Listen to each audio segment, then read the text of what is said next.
जय हिंद दोस्तों, सभी को नमस्कार, आदाब, सत श्री अकाल, अस्सलाम वालेकुम, केम छो, वडक्कम, खंबा गड़ी, खुरुम जारी, खुमनो चिबई। तो कैसे हैं आप लोग? उम्मीद करता हूँ सभी लोग ठीक ठाक होंगे और सबकी पढ़ाई बढ़िया चल रही होगी। तो ऐसे ही हंसते रहिए, मुस्कुराते रहिए और हमारे चैनल एडुटेनमेंट बाय हर्ष के साथ जुड़े रहिए। दोस्तों, जैसा कि हम लोग पिछली क्लास में इंडियन ज्योग्राफी में भारत की नदियों के बारे में पढ़ रहे थे, जिसमें से हमने उत्तर भारत के दो प्रमुख नदियों के नदी तंत्र को समझ लिया था। ठीक है, यानी कि ड्रेनेज सिस्टम को पढ़ लिया था, जिसमें सबसे पहले हम लोगों ने सिंधु नदी तंत्र को समझा था, उसके बाद ब्रह्मपुत्र नदी तंत्र को समझा था। आज हम उत्तर भारत की सबसे बड़ी नदी या कह लीजिए पूरे भारत की सबसे लंबी नदी, जिसे राष्ट्रीय नदी कहा जाता है, गंगा नदी तंत्र को समझेंगे। ठीक है, यानी गंगा और उसकी सहायक सभी नदियों के बारे में डिटेल में समझेंगे और एग्जाम पर्पज से जो जो क्वेश्चन आते हैं उन सबको भी यहाँ पास क्लियर करेंगे। तो पहले पिछली क्लास का कुछ रिविजन कर लिया जाए। तो आज आपको इस पे नहीं बल्कि मैप में बता देते हैं। ठीक है, तो चलिए शुरू करते हैं। सबसे पहले भारत में आने वाली 3 प्रमुख नदियों का उद्गम कहाँ से हो रहा था? तो तिब्बत के मानसरोवर झील से हो रहा था, जिसमें हमने देख लिया था सिंधु नदी, सतलज नदी और ब्रह्मपुत्र नदी। तो आइए समझ लेते हैं। ठीक है, कौन कौन सी नदियाँ थी भाई? ये रही राकसताल और मानसरोवर झील, और ये रहा आपका कैलाश पर्वत। तो मानसरोवर झील से उत्पन्न होती है कौन सी? सिंधु नदी, और जाती है पाकिस्तान में और कराची बंदरगाह से किसमें प्रवेश कर जाती है? अरब सागर में मिल जाती है। ठीक है, कोई भी नदी होगी बाबू तो वो निकलेगी कहीं से भी, लेकिन जाएगी अंततः समुद्र में ही। ठीक है, उसका उद्गम कहीं भी हो सकता है, उद्गम स्रोत कहीं भी हो सकता है, लेकिन वो मिलेगी किसमें? तो समुद्र में। अंततः उसे उसका जो मुहाना होगा वो समुद्र में ही जाकर गिरेगा। ठीक है, और कुछ ऐसी नदियां आपको पढ़नी रहेंगी जो नहीं जाती हैं किसमें? अंतर्देशीय नदी होती हैं, यानी जमीन में ही आकर के खत्म हो जाती हैं। जैसे भारत में एक नदी आपको पढ़नी रहेगी, लूनी नदी, जो कि एक अंतर्देशीय नदी है, राजस्थान से निकलती है और कच्छ के रण में समाप्त हो जाती है। तो वो अभी नहीं समझना, बाद में समझना है। ठीक है, तो सिंधु नदी कहाँ से निकलती है? कैलाश मानसरोवर से। ब्रह्मपुत्र नदी भी कहाँ से निकल रही थी? तो कैलाश मानसरोवर से निकल रही थी। वहां पर इसे सांगपो कह रहे थे, प्योंगयोंग कह रहे थे, और भारत में इसे ब्रह्मपुत्र कह रहे थे। जब प्रवेश कर रही थी तो दिबांग के साथ मिलने के बाद इसे दिबांग भी कहा जा रहा था, लेकिन जैसे ही यह असम से होते हुए और कहां प्रवेश करती है? बांग्लादेश में जाती है, तो वहां के लोग इसे क्या कहते हैं? जमुना कहते हैं, याद रखिएगा। ठीक है, साथ ही साथ एक और नदी निकल रही थी जो कि थी तो सिंधु की सहायक, लेकिन उसका भी उद्गम राकसताल झील यानी मानसरोवर झील के पास से ही हो रहा था, और हिमाचल प्रदेश से होते हुए, पंजाब से होते हुए मिल जाती है किसमें? चिनाब में। तो चिनाब निकल कहां से रही थी भैया? तो ये थी चिनाब। चिनाब निकल रही थी और मिल जा रही थी किसमें? चिनाब हिमाचल प्रदेश से ही निकल रही थी और जम्मू कश्मीर से होते हुए किसमें मिल जाती है? सिंधु में मिल जाती है। ठीक है, नीचे से सतलज चली जा रही है और यहां से निकलती है भाई कौन? झेलम नदी। इंडिया और पाकिस्तान का बॉर्डर बना के किसमें मिल जाती है? चिनाब में मिल जाती है। तो झेलम, चिनाब और सतलज। ठीक है, और भाई झेलम के किनारे कौन सा प्रमुख शहर बसा हुआ है? तो श्रीनगर। जबकि चिनाब के किनारे कौन सा बसा हुआ है? तो जम्मू। जम्मू किस नदी के किनारे बसा हुआ है? चिनाब। ठीक है, सतलज नदी, लुधियाना किस नदी के किनारे बसा हुआ है? सतलज नदी किनारे। ठीक है, ये सब क्वेश्चन पूछ लिए जाते हैं। और एक और नदी है जिसका नाम है रावी। रावी का उद्गम रोहतांग दर्रे से होता है और मिल जाती है किसमें? वो चिनाब में मिल जाती है। और वही पास से ही व्यास नदी का उद्गम होता है, जो सतलज में जाकर मिल जाती है, और हरके बैराज नामक जगह से वहां से क्या निकाल दी जाती है? एक बांध बनाया गया है जहां से नहर निकाली गई है, जो पूरी दुनिया की सबसे लंबी नहर है या सबसे बड़ी नहर है, कह लीजिए इंदिरा गांधी नहर। ठीक है, इंदिरा गांधी नहर। इतनी सारी चीजें हम लोग ने कल पढ़ ली थी। ठीक है, कैनाल बोलते हैं इंग्लिश में। ऊपर से श्योक आ रही थी, नुब्रा आ रही थी, और इधर से गिलगित नदी आ रही थी, और भी जास्कर वगैरह नदियां भी आती हैं, पर उनका कोई मुख्य रोल नहीं है। ठीक है, तो मेन नदी कौन थी? सिंधु नदी थी। सिंधु की झेलम, चिनाब, रावी, सतलज, व्यास सहायक थी, साथ ही साथ श्योक, नुब्रा और गिलगित भी उसकी सहायक थी। इसी तरह ब्रह्मपुत्र नदी की भी कई सारी सहायक थी। इधर से तो भाई दिबांग थी, इधर से दिहांग थी, दिबांग और दिहांग। ठीक है, यहां से तिस्ता आती थी। ठीक है, क्वेश्चन पूछेगा आपसे, भारत के किस राज्य का विवाद किस नदी के लिए बांग्लादेश से है? तो तिस्ता जल विवाद है। ठीक है, बांग्लादेश का वेस्ट बंगाल के साथ, दीदी जी के साथ है। ठीक है, तिस्ता जल विवाद। वो कहते हैं कि हम नदी का पानी जाने नहीं देंगे। जी भाई, तो रोकेंगे क्या? ठीक है, तो तिस्ता नदी सबसे बड़ी सहायक है, जैसे चिनाब सबसे बड़ी सहायक है किसकी? आपका सिंधु रिवर की। उसी तरह ब्रह्मपुत्र की सबसे बड़ी सहायक तिस्ता नदी है। यहां से निकलती है मानस, इधर से आती है लोहित। ठीक है, ऊपर से आती है कौन सी नदी?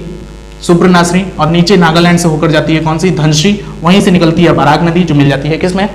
बांग्लादेश में जाकर के आपका ब्रह्मपुत्र नदी में मिल जाती है। कल की क्लास में इतनी चीजें डिटेल में पढ़ ली थी, और सिंधु जल समझौता भी पढ़ लिया था, 1960 में हुआ था, जिसमें से हम लोग ऊपर की 3 नदियों सिंधु, झेलम, चिनाब, इन 3 नदियों का पानी कुल पानी का केवल और केवल 20% अपने यूज के लिए रह सकते हैं, यानी इंडिया यूज कर सकता है, बाकी का 80% कौन यूज करेगा, पाकिस्तान यूज करेगा। ठीक है, वर्ल्ड बैंक की अध्यक्षता में ये बैठक हुई थी और ये समझौता हुआ था।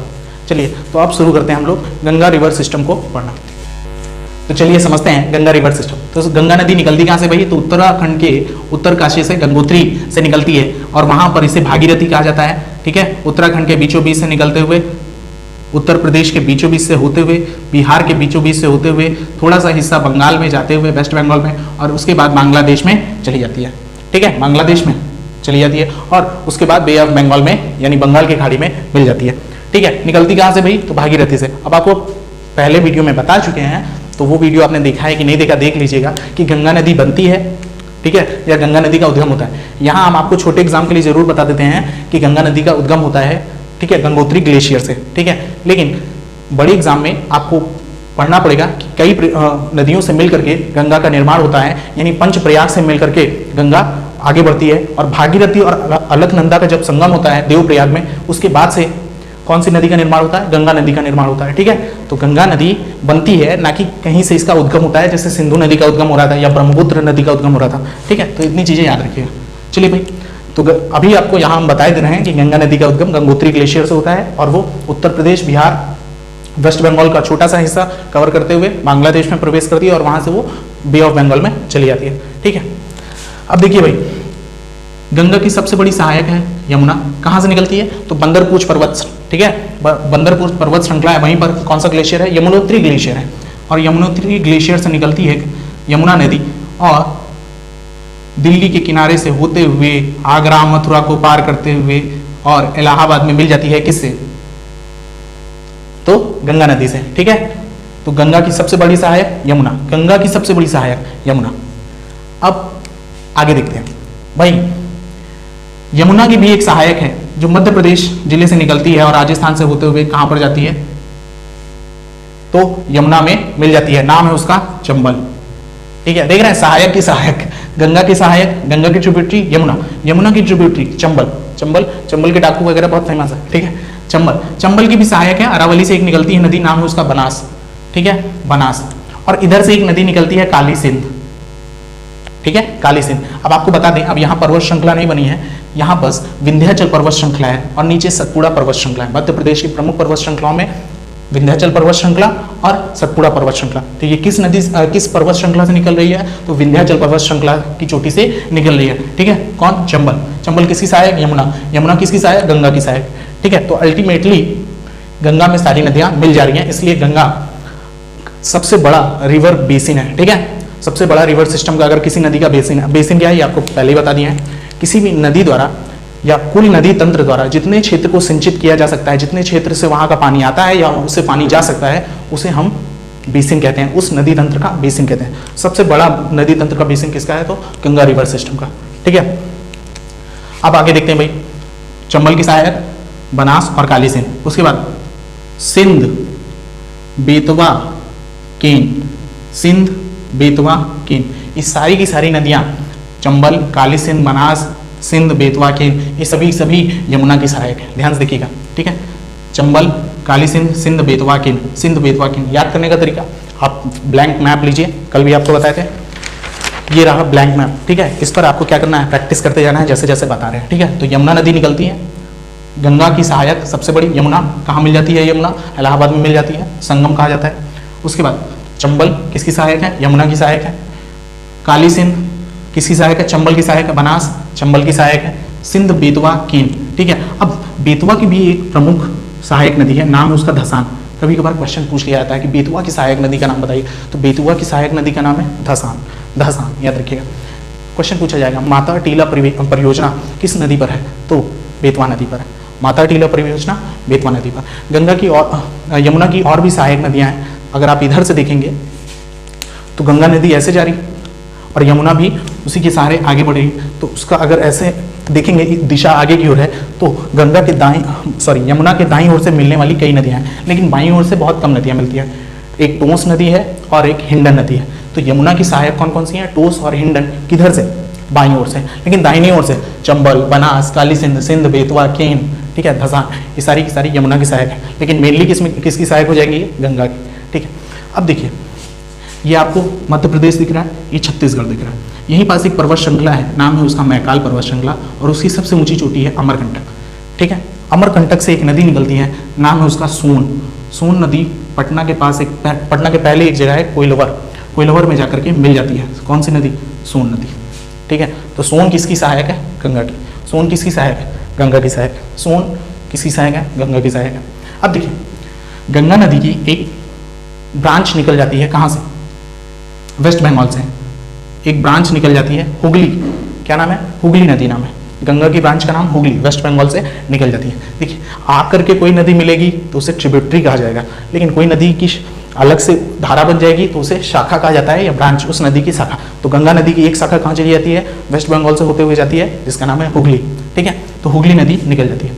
हुगली की एक सहायक नदी है, नाम है उसका दामोदर। दामोदर कहाँ से निकलती है? झारखंड के ऊपरी हिस्से से निकलते हुए जाती है और मिल जाती है किसमें? दामोदर। क्वेश्चन पूछा जाएगा, पश्चिम बंगाल का शोक किस नदी को कहा जाता था? तो दामोदर नदी को। क्या अब कहा जाता है? नहीं। ठीक है, क्यों? क्योंकि इस नदी पर भारत का सबसे पहला जो डैम परियोजना थी वो किस नदी पर बनी हुई थी? तो दामोदर नदी घाटी परियोजना। दामोदर नदी पर 8 डैम बना दिए गए, और देखिए, दामोदर नदी जाती थी, हुगली में मिल जाती थी, और अपना सारा पानी किस में देती थी? हुगली नदी में। और हुगली नदी पूरे वेस्ट बंगाल में बाढ़ ला देती थी। इस चीज को रोकने के लिए दामोदर घाटी परियोजना बनाई गई, और उसमें 8 डैम बनाए गए। इस नदी पर कितने डैम? 8 डैम बनाए गए, और उन्हीं से कई सारी नहरें निकाल करके उसके पानी को हटा दिया गया। ठीक है, तो दामोदर किसकी सहायक है? हुगली की सहायक है। दामोदर किसकी सहायक है? हुगली। ठीक है, अब उसी के नीचे से, जहां से दामोदर यानी झारखंड से दामोदर निकलती है, झारखंड के निचले हिस्से से और उड़ीसा के बिल्कुल ऊपरी हिस्से से एक नदी निकल जाती है, नाम उसका स्वर्ण रेखा नदी। ठीक है, स्वर्ण रेखा नदी। स्वर्ण रेखा नदी, जब आपको वाटरफॉल पढ़ाएंगे तब उसका यूज आएगा। ठीक है, वाटरफॉल यानी झरना। ठीक है, झरने के बारे में पढ़ाएंगे तब आपको समझ में आएगा। हिंदी में जलप्रपात। ठीक है, स्वर्ण रेखा नदी निकल जाती है, कहाँ से? उड़ीसा के ऊपरी वाले भाग से गिर जाती है, किसमें? बंगाल की खाड़ी में। तो इधर से तो हमने गंगा की सारी ट्रिब्यूटरीज को देख लिया। अब बाईं ओर से देखते हैं। ठीक है, बाईं ओर से सबसे पहले रामगंगा उत्तराखंड से निकलती है, जिम कॉर्बेट नेशनल पार्क है, उसी से होकर के आती है और कन्नौज में आकर के मिल जाती है किसे? गंगा नदी से। कौन सी? रामगंगा।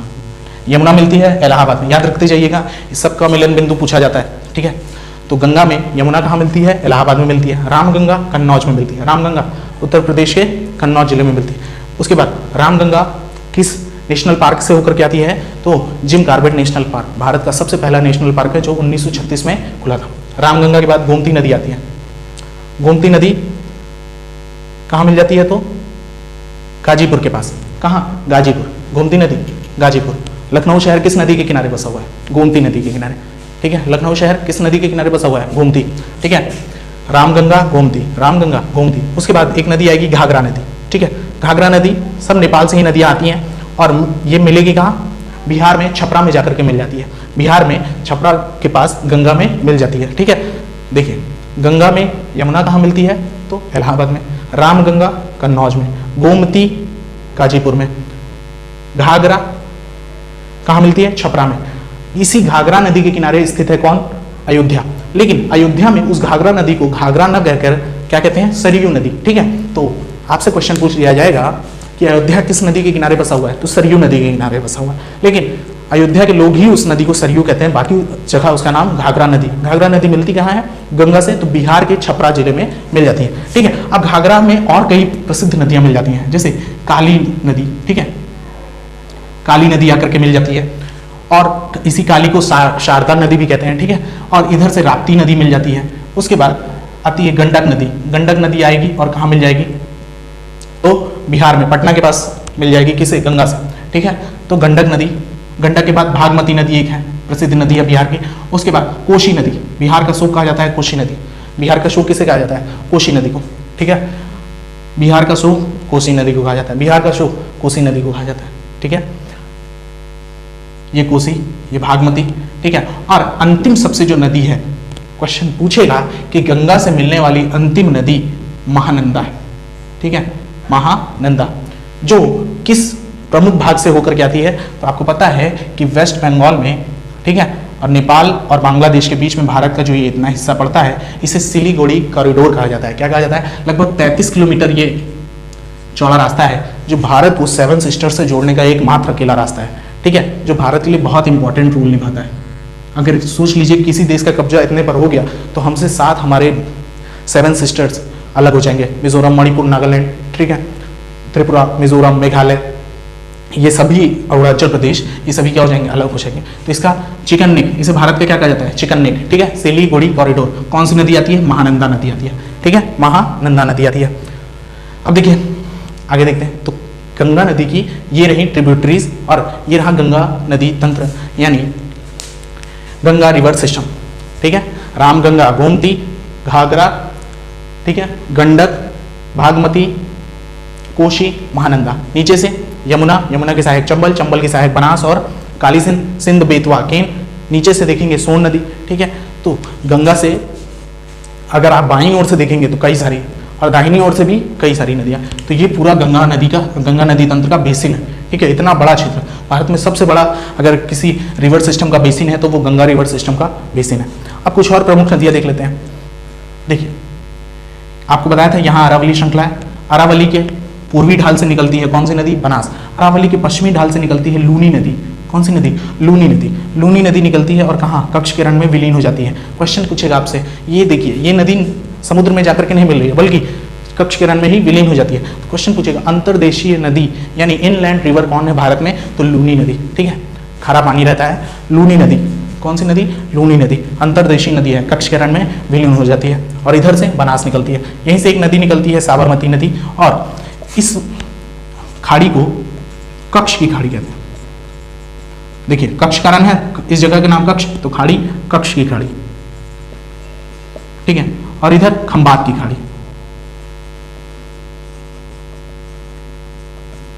ठीक है।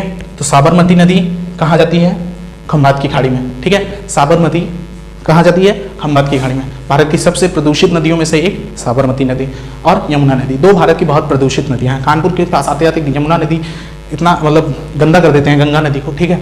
मथुरा, आगरा, ये सब फैक्ट्री वाले इलाकों में, आगरा में तो बहुत ज़्यादा गंदी हो जाती है, ठीक है, यमुना नदी।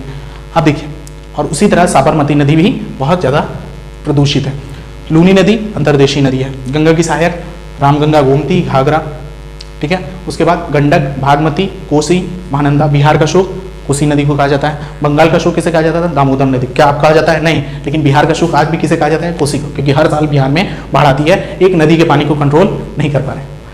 अब देखिए इसके आगे थोड़ा सा आपको समझाएंगे, क्योंकि यहाँ से निकल रही थी ब्रह्मपुत्र नदी और बांग्लादेश में जाकर के मिल जा रही थी।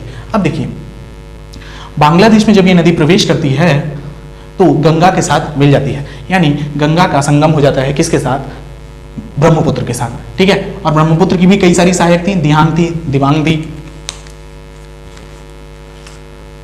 तिस्ता, ठीक है, तिस्ता नदी, फिर लोहित थी, इधर से मानस थी, सुब्रनाश्री थी, धनश्री थी, बराक थी। तो कई सारी नदियों का संगम हो रहा था कई सारी नदियां सहायक थी ब्रह्मपुत्र की भी, ठीक है। और गंगा और ब्रह्मपुत्र बांग्लादेश में जाकर के मिल जाती हैं, ठीक है। अब आपको बता दें गंगा नदी को उत्तराखंड के लोग भागीरथी कहते हैं, लेकिन उत्तर प्रदेश के लोग गंगा कहते हैं, बिहार के लोग भी गंगा कहते हैं, लेकिन वेस्ट बंगाल के लोग उसे भागीरथी कहते हैं, ठीक है। भारत के उस छोर से जहां से उद्गम होता है और अंतिम छोर पर, दोनों जगह उसे भागीरथी कहा जाता है। लेकिन जैसे ही गंगा नदी बांग्लादेश में प्रवेश करती है, इस नदी का नाम बदल जाता है और वहां के लोग इसे पद्मा कहते हैं, याद रखिएगा। देखिए फिर से एक बार लिख देता हूं मैं, समझने में आसानी होगी।